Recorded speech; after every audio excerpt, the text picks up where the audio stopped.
It was a sunny morning when tragedy struck. The sound of screeching tires and shattering glass marked the end of everything young David knew. His parents, his world, were gone in a single accident. He was only 10. Before the funeral dust could settle, relatives he barely knew came forward, not with open arms, but with cold expressions and hushed whispers about the burden he had become. David clung to the last gift from his parents, a small Bible his mother had given him, with his name written on the first page. Every night, he pressed it to his chest, praying for them to come back. But the prayers were met with silence, and his young heart began to taste sorrow too heavy for a child to bear. When he moved in with his uncle's family, David thought maybe there would be warmth, or at least safety. Instead, his uncle's wife, Madame Ketchy, looked at him with eyes that carried disdain. "You will work for your stay," she said on the very first day. And work he did, from sweeping the compound before dawn to washing piles of laundry until his hands cracked. Meals were rare for him, often scraps after everyone else had eaten. He was forbidden to touch his late parents' savings, which had been entrusted to his uncle. He didn't know it then, but that money would vanish into greed, leaving him with nothing but hunger and aching muscles. David's bed was an old sack in a corner of the storeroom, where rats sometimes scurried across his feet. Rainwater dripped from a hole in the roof, and in the cold nights, he would curl into himself for warmth. While his cousins slept on foam mattresses, he stared into the darkness, wondering if this was the life God had written for him. One night, Madame Ketchy caught him sneaking a slice of bread from the kitchen. The slap she gave him burned his cheek for days. "Thief!" she spat, even though she knew he was just hungry. It was then David began to understand. This house was not a home, it was a prison. By age 12, David had become Madame Ketchy's errand boy in the local market. Carrying heavy baskets of tomatoes, peppers, and yams from stall to stall was his daily reality.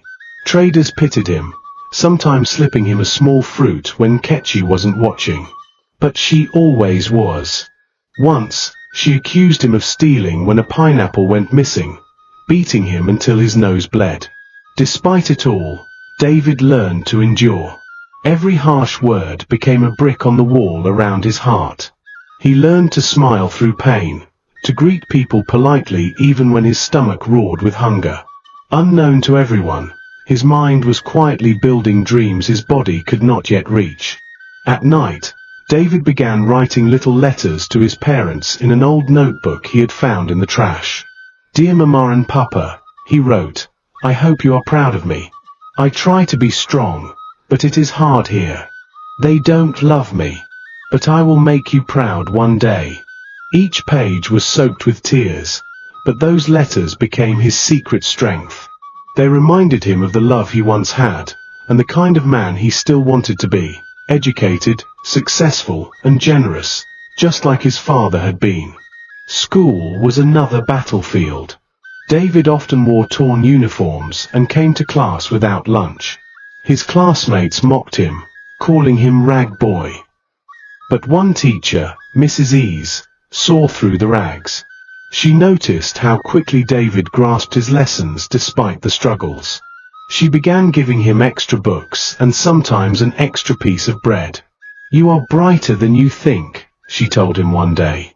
That sentence became a seed in David's heart, the first gentle drop of water on soil that had been dry for years. One rainy afternoon, David returned from the market later than usual because the roads were flooded. Madame Ketchy didn't believe his explanation. She beat him until he collapsed on the wet floor, barely conscious. That night, lying on his sack, pain shooting through his body, David made a vow to himself, "I will leave this place. One day, they will see me on TV, and they will regret everything." It wasn't hate that fueled the vow, but a desperate hunger for freedom, and a life worth living. In his final year of secondary school, David sat for the National Scholarship exam. He had no money for extra lessons, but Mrs. Ease secretly tutored him after school.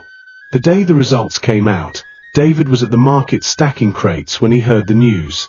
He had ranked among the top 10 in the state. A scholarship to a federal university awaited him. For the first time in years, David smiled without forcing it. Leaving his uncle's house was bittersweet. His uncle barely said a word. Madame Ketchy pretended to be busy with laundry. But David didn't care. With a small bag of clothes and a Bible, he boarded a bus to his new school. As the vehicle pulled away, he whispered, "Thank you, God," under his breath.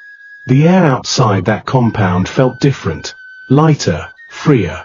He was stepping into a new chapter, even if he didn't yet know how difficult the next battles would be.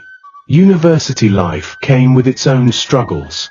The scholarship covered tuition, but not living expenses. David often skipped meals, surviving on Gary and water for days. Still, he never missed a lecture, never failed an exam. He worked part-time jobs, cleaning offices, tutoring, and even carrying goods in the market, to stay afloat. Some nights, he thought about quitting, but the thought of his parents' dream kept him moving forward. In his second year, David met Mr. Ajayi, a visiting lecturer and successful businessman. Impressed by David's discipline, Ajayi offered him an internship at his firm during the holidays. For the first time, David saw the inside of an office, and the sight of well-dressed professionals lit a fire inside him. He knew this was the life he wanted, not for pride, but to prove to himself that he could rise from nothing.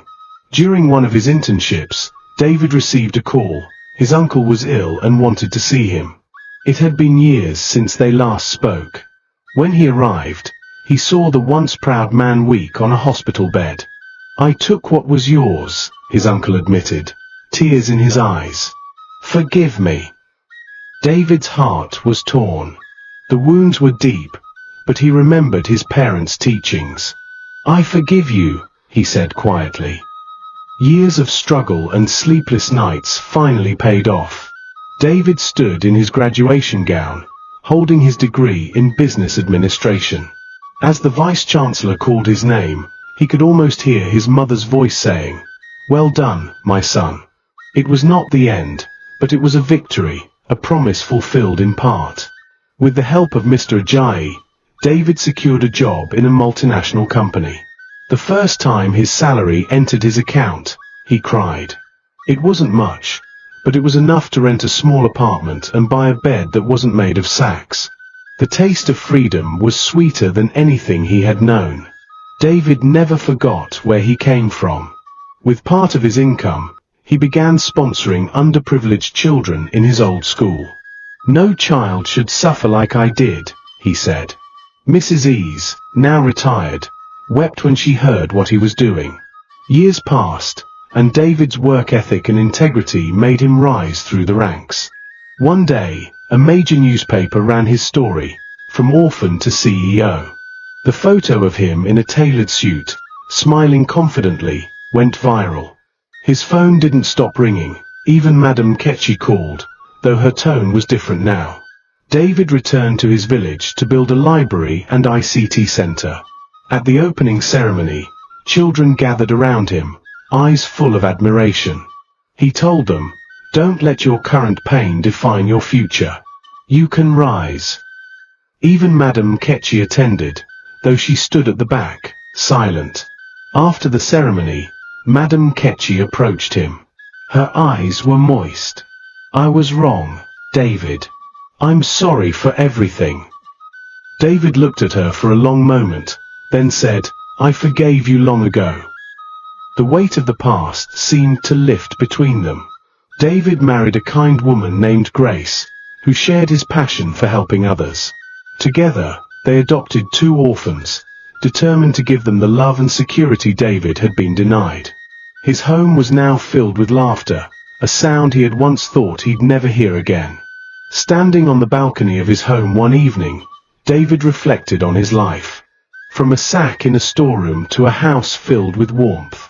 From hunger to abundance. From rejection to honor. He whispered a prayer of thanks.